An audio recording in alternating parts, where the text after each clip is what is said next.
Capitalism, socialism, communism. 3 political and economic systems over which a lot of blood has been spilled.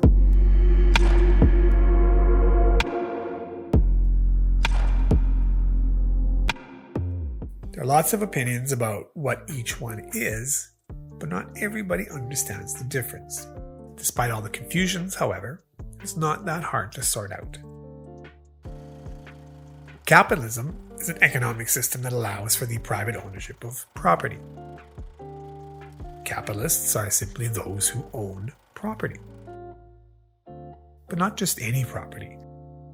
Owning some clothes, or a car, or a home, or even a small business does not make you a capitalist. The only thing that qualifies you to call yourself a capitalist is if you own society's capital.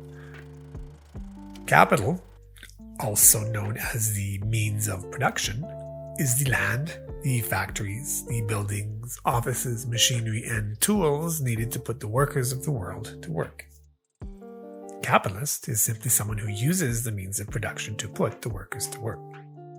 Of course, capitalism is not just about ownership of the means of production. As we have seen in previous videos, the capitalists, because they own the means of production, feel entitled to take a large slice of the labor pie. There are some arguments in favor of a capitalist system. The most powerful argument in favor of capitalism is that taking profit motivates innovation and productivity by rewarding sustained effort and hard work. There's certainly some truth in this. Capitalism is the most productive economic system ever invented on planet Earth, and the people who are rich are motivated by money to succeed. Capitalism is so productive at this point that if its bounty was shared equally, everybody on the planet would have all they need to live comfortably while only having to work a few hours a week.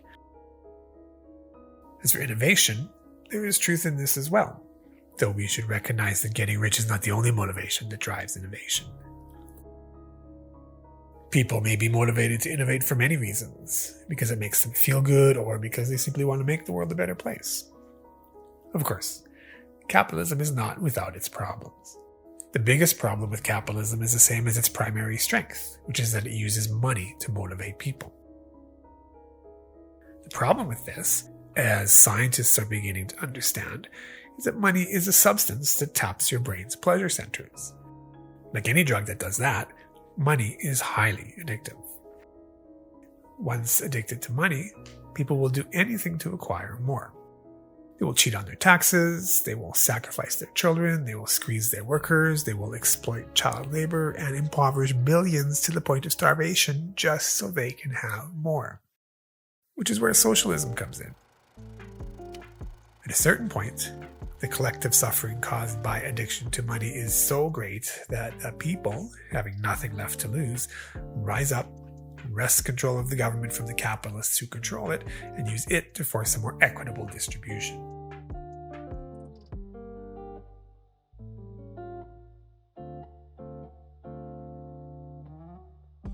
Socialism, however, is not the end of the story. Socialism is considered to be a transitional phase. Under socialism, everybody's essential needs would be met, they would heal from the trauma of capitalism, and they would all go on to develop their full human potential. At a certain point, people would not need a big central government, social class, and money to motivate them or force them to be fair. At that point, the government would dissolve, money as we know it would be abolished, and governance would revert to local community actors. This communism was the third and final phase of humanity's political and economic development. It was to be a utopia where the people governed themselves and peace and justice would rule the world. Put like this, socialism and communism don't seem that bad, at least for the people. Capitalists are the only ones who lose out. So why hasn't this happened? Why hasn't socialism replaced capitalism and communism replaced socialism? In 2 words, resistance and co-optation. The people who benefit the most from capitalism don't want to lose their large slice of the labor pie, and so they resist.